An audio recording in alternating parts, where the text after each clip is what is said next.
സ്കോക്ക് ആര്യൻ തമിഴ് സിനിമയാണ്. Crime, suspense, thriller ഇതൊക്കെയാണ് genre എന്ന് പറയുന്നത്. പ്രവീൺ ഖേ ആണ് റൈറ്റർ, ഡയറക്ടർ. മനു ആനന്ദ് കോ റൈറ്ററായിട്ടും ഉണ്ട്. കഥാനായകനായിട്ടുള്ള വിഷ്ണു വിശാൽ തന്നെയാണ് ഇതിൻ്റെ പ്രൊഡ്യൂസർ. ഈ സിനിമ എന്ന് പറയുന്നത് മുൻപ് ഈ ഡയറക്ടർ തന്നെ സംവിധാനം ചെയ്തിട്ടുള്ള മലയാളത്തിലിറങ്ങിയിട്ടുള്ള മേനക എന്ന് പറയുന്ന വെബ് സീരീസിൻ്റെ സെയിം സ്റ്റോറി. ആ വെബ് സീരീസ് ചുരുക്കി സിനിമയാക്കി എന്ന് മാത്രം. അത് കണ്ടിട്ടുള്ളവർ ഇത് കാണുന്നില്ല, കാരണം സെയിമാ. അതിൽ അഭിനയിച്ചിട്ടുണ്ടായിരുന്നത് അശ്വിൻ ഭരദ്വാജ് അല്ല, നമ്മുടെ ട്രെഡ്മിൽ ഡാൻസ് കളിക്കുന്ന കമലഹാസനായിട്ടുള്ള അശ്വിൻ കുമാറായിരുന്നു അതിൽ കഥാനായകൻ വെബ് സീരീസിൽ. ജിബ്രാനാണ് മ്യൂസിക് ആൻഡ് ഒറിജിനൽ സ്കോർ ചെയ്തിരിക്കുന്നത്. ജിബ്രാൻ നന്നായിട്ട് നോക്കിയിട്ടുണ്ട് ഇതിനകത്ത്.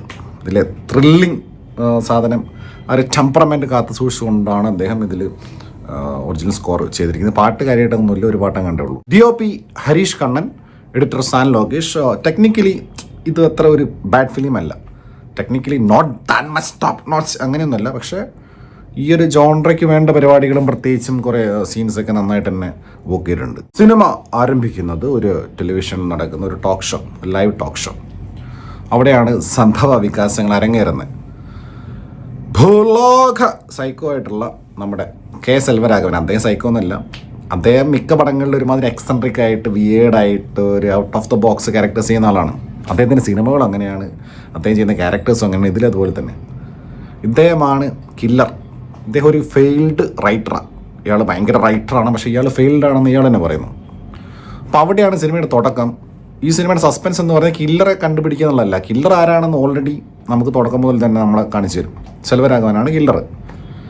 പക്ഷേ ഇയാൾ എന്തിനാണ് കില്ലുന്നത്? അടുത്ത ആളെ ആരെ കൊല്ലും?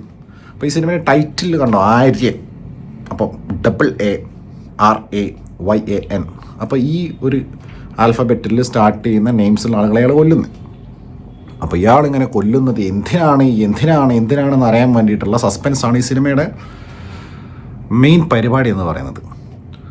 അപ്പോൾ ഈ സെൽവരാഘവൻ, അപ്പോൾ സ്വാഭാവികമായിട്ടും ഒരു കില്ലറെ പിടിക്കാൻ ആര് വേണം? പോലീസായിട്ട് വരുന്നതാണ് വിഷ്ണു വിശാലിന് വയ്യ.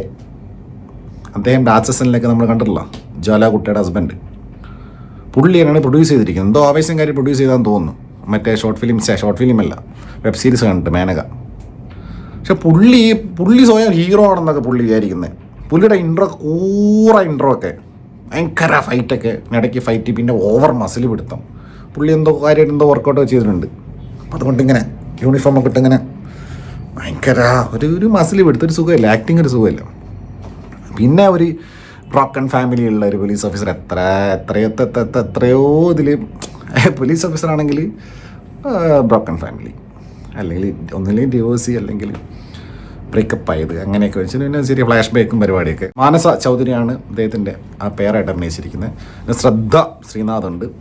പുള്ളിക്കാരിയാണ് ഈ ഞാൻ നേരത്തെ പറഞ്ഞ ടോക്ക് ഷോയുടെ ആങ്കർ. പിന്നെ കുറേ റാൻഡം കുറേ കളവന്മാരും ഗൈസും പരിപാടികളൊക്കെയാണ്. അപ്പോൾ ഈ സിനിമയെ മുന്നോട്ട് കൊണ്ടുപോകുന്നത് ഓരോ കില്ലിങ്ങാണ്. കൊല്ലുന്ന കാണാൻ രസമാണല്ലോ. അപ്പോൾ ഞാൻ അങ്ങനെ കണ്ടിരുന്ന്. ഇപ്പോൾ സീരിയൽ കില്ലിങ് ഹരമാണ്. അപ്പോൾ വേരിയസ് മോഡസ് ഓപ്പറാൻഡി, പല രീതിയിൽ പല ആൾക്കാരെ കൊല്ലുന്നു, റാൻഡംലി കൊല്ലുന്നു. ഇതെന്തിനാണ് കൊല്ലുന്നത് നമുക്ക് മനസ്സിലാവുന്നില്ല. അപ്പം അങ്ങനെ ഇൻട്രോവൽ വരെ കില്ലിംഗ് ഒക്കെ ആയിട്ട്, പിന്നെ ടെക്നിക്കലി ഞാൻ പറഞ്ഞില്ല, technically not that much bad. അപ്പോൾ അതുകൊണ്ട് പിന്നെ ജിബ്രാൻ്റെ സ്കോറും ഒക്കെ ആയിട്ട് അങ്ങനെ കണ്ടിരുന്നു. ഇൻ്റർവെല് കഴിഞ്ഞിട്ട് പിന്നെ ഇതാ കൊല്ലല്. അപ്പോൾ നമ്മുടെ മലയാളത്തിലെ മാലാ പാർവതിയൊക്കെ ഉണ്ട്, അവരെയും കൊല്ലുന്നു. അങ്ങനെ കൊന്നു ഇയാൾ എന്തിനു കൊല്ലുന്നു, എന്തിനേയും ബട്ട് വൈ, അതാണല്ലോ അറിയണ്ടേ. അപ്പോൾ അങ്ങനെ നോക്കി ഇത് 2.25 മണിക്കൂറേ പടമുള്ളൂ. അവസാനമായപ്പോഴേക്ക് കുറേ സസ്പെൻസും ത്രില്ലിങ്ങും കുറേ ട്വിസ്റ്റും അങ്ങനെ കുറേ ഫൈൻഡിങ്സും പരിപാടിയൊക്കെ ആയിട്ട്. പക്ഷേ ടിപ്പിക്കൽ ഒരു മലയാളം പരിപ്പൂട ത്രില്ലർ പോലെയല്ല, സംഭവം പരിപാടിയുണ്ട്. പക്ഷെ ഇത് അവസാനമായപ്പോഴേക്ക് ഇതൊരു അവിഞ്ഞ സിനിമയെ മാറിയത്. ഇത് അവസാനം ഇതിൻ്റെ ഒരു മോട്ടീഫ് ഉണ്ടല്ലോ, കൊലയാളുടെ മോട്ടീഫ് എന്ന് പറയുന്നത് കേട്ടപ്പോഴേ എന്നായിപ്പോയി. ഒരു ജാതി അമ്മാവൻ, ഒരു നന്മ മരം, ഒരു വാണക്കേസ് പിടിക്കുന്ന അമ്മാവൻ ഇതിലെ സെൽവരാഘവൻ്റെ ക്യാരക്ടർ. എന്തിനാ അയാൾ കൊന്നത് നിങ്ങൾക്ക് ഈ സിനിമ കണ്ടാൽ മനസ്സിലാവും. ഇച്ചാതി നന്മ മരം, ഇതുപോലത്തെ അമ്മാവൻ കേസുണ്ടോ? വെറുതെ ആൾക്കാരെ കൊന്ന ആൾക്കാരെ കൊന്നത് എന്തിനാണെന്ന് അറിഞ്ഞപ്പോഴേ ഇയാളെ അടിച്ച് പിന്നെ തിരിക്കാൻ തോന്നും. അത്രയും മൊണ്ണ ക്യാരക്ടർ എന്തിനാ എന്തിനാ കൊന്നത്? അല്ല എന്ത് നന്മയ്ക്ക് കൊന്നിട്ട് എന്ത് നന്മയാത് ഇങ്ങനെ ഉണ്ടൊരു നന്മ? ഓരോ ആളുകൾ ഓരോ ജോലി ജീവിക്കുന്നു. അവനവൻ്റെ ജോലിയോട് കൂറ് പുലർത്തുക, നന്നായിട്ട് ചെയ്യുക, 100% കമ്മിറ്റഡ് ആയിട്ട് ആത്മാർത്ഥത്തോടെ ചെയ്യുക. ജോലിക്ക് പോകണ്ടല്ലേ, പറഞ്ഞ ജോലി നോക്കുക, അല്ലാതെ പിന്നെ വെറുതെ സൊസൈറ്റിയെ കുറ്റം പറയുക, സമൂഹത്തെ കുറ്റം പറയുക, ന്യൂ ജനറേഷനെ കുറ്റം പറയുക, സോഷ്യൽ മീഡിയയെ കുറ്റം പറയുക. എച്ചാതി അമ്മാവൻ പടം ഭൂലോക ഒരു ഇമ്മാതിരി ഒരു അപരാധം പിടിച്ച ഒരു നന്മയോളിപ്പടം. ഇയാൾ സെൽവരാഘവൻ്റെ ക്യാരക്ടർ തന്നെ ഭൂലോക നന്മയോളി. തനി ഫേസ്ബുക്ക് അമ്മാവൻ എന്ന് പറഞ്ഞാൽ നന്മയോളി. അതായത് നമ്മൾ കാണുന്നില്ലേ ഈ പോസ്റ്റിന് താഴെ കൊമൻസ് ഇടുന്ന ആൾക്കാരെ കാണുന്നില്ലേ, അതിൽ നിന്ന് പിക്ക് ചെയ്ത ഒരു ക്യാരക്ടർ. അവസാനം എന്തൊക്കെയോ പറയുന്നത്. അതുകൊണ്ട് എനിക്ക് ഈ സിനിമ, ഞാൻ പറഞ്ഞില്ലേ, ഫസ്റ്റ് ഹാഫ് ഈ കില്ലിങ്ങും ഈ സസ്പെൻസും ത്രില്ലിംഗ് പാട്ടും വെച്ച് ഇറ്റ് വാസ് വാച്ചബിൾ. സെക്കൻഡ് ഹാഫും പിന്നെ നമുക്ക് ഒരു ഉദ്വേഗം വന്ന് അവസാനമായപ്പോൾ അയ്യേന്നായിപ്പോയി അതുപോലത്തെ മോട്ടീവ്.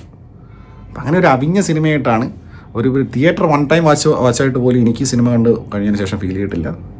ഈ മേനക കാണാത്ത ആളുകൾക്ക് OTT വന്നാൽ വേണമെങ്കിൽ കണ്ടു നോക്കാം എന്ന രീതിക്കുള്ളൊരു തമിഴ് സിനിമയായിട്ടാണ് ആര്യൻ, വിഷ്ണു വിശാലിൻ്റെ ആര്യൻ